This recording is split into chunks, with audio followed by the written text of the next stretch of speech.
صداقت و امانت، سچائی اور راست گوئی ایسی عمدہ اور قابل تعریف صفات ہیں جن کی اہمیت ہر مذہب اور ہر دور میں یکساں طور پر تسلیم کی گئی ہے۔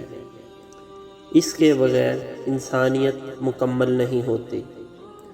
اس لیے شریعت اسلامیہ میں اس کی طرف خاص توجہ دلائی گئی ہے اور بار بار صداقت، راست گوئی اور سچ بولنے کی تاکید کی گئی ہے۔ چنانچہ محسن انسانیت نبی اکرم صلی اللہ علیہ وآلہ وسلم نے ہمیشہ سچ بولنے کی تعلیم دی اور جھوٹ بولنے سے منع فرمایا۔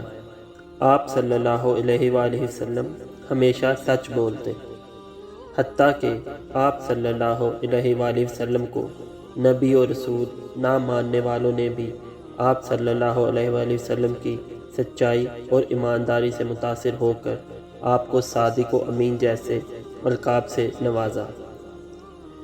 اسلام کا سب سے بڑا دشمن ابو جہل بھی یہ تسلیم کرتا تھا کہ محمد صلی اللہ علیہ وآلہ وسلم کبھی جھوٹ نہیں بولتے۔ تمام انبیاء کرام نے ہمیشہ سچ بولنے کی تاکید فرمائی۔ حضرت ابراہیم علیہ السلام کے متعلق فرمان الہی ہے، اور کتاب میں ابراہیم کو یاد کرو، بے شک وہ نہایت سچے پیغمبر ہے۔ سورہ مریم۔ اللہ تعالیٰ نے اپنے پاک کلام میں پوری انسانیت کو متعدد مرتبہ سچ بولنے کی تعلیم دی۔ چنانچہ ارشاد ہے، اے ایمان والو، اللہ سے ڈرو اور سچے لوگوں کا ساتھ دو۔ سورہ توبہ 119۔ اسی طرح فرمان الہی ہے، خدا فرمائے گا کہ آج وہ دن ہے، سچ بولنے والوں کو ان کی سچائی ہی فائدہ دے گی۔ سورہ المائدہ 119۔ اللہ تعالیٰ جھوٹ بولنے والوں کی مذمت کرتے ہوئے ارشاد فرماتا ہے، اللہ تعالیٰ ان لوگوں کو راہ نہیں دکھاتا جو اسراف کرنے والے ہیں اور جھوٹے ہیں۔ سورہ المومن۔ جھوٹ کے نتائج سخت مہلک اور خطرناک ہیں، اور جھوٹ بولنے والے کے ساتھ ساتھ دوسرے بھی اس کے شر سے محفوظ نہیں رہتے۔ اسی لیے آپ صلی اللہ علیہ وآلہ وسلم نے جھوٹ بولنے والوں کے لیے سخت وعیدین بیان فرمائی۔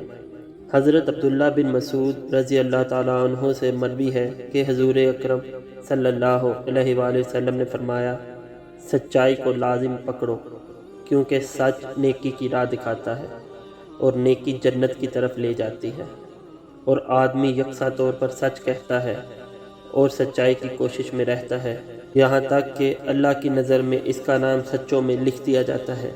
اور جھوٹ سے بچے رہو، اس لیے کہ جھوٹ گناہ اور فجور ہے، اور فجور دوزخ کی راہ بتاتا ہے، اور آدمی مسلسل جھوٹ بولتا ہے اور اسی کی جستجو میں رہتا ہے، یہاں تک کہ اللہ تعالیٰ کے نزدیک اس کا شمار جھوٹوں میں لکھ دیا جاتا ہے۔ بخاری و مسلم۔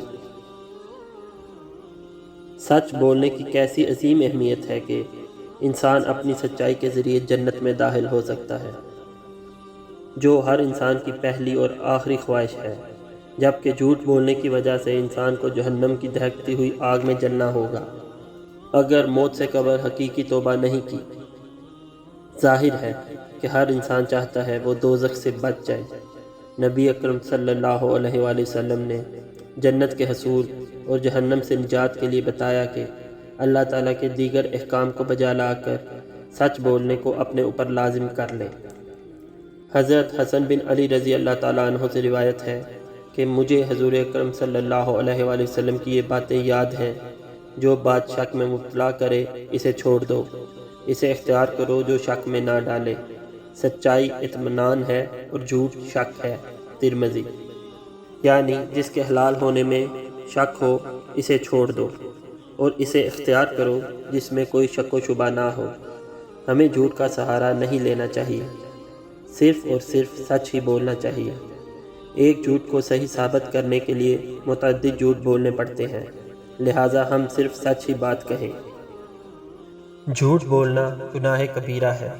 اگر ہم نے کبھی جھوٹ بولا ہے تو اللہ تعالیٰ سے پہلی فرصت میں معافی مانگیں، کیونکہ کبیرہ گناہ ہونے کی وجہ سے اس کے لیے مستقل توبہ ضروری ہے۔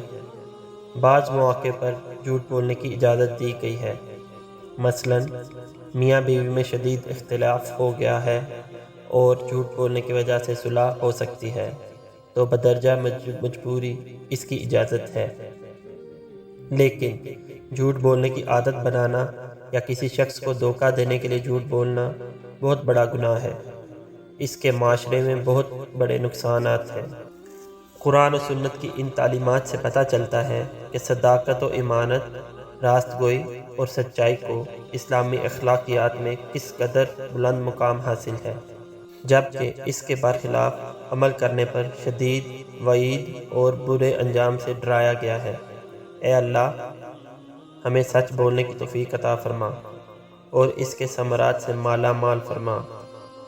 جھوٹ اور اس کے زہریلے اثرات سے ہمیشہ ہمیشہ کے لیے ہمیں محفوظ فرما۔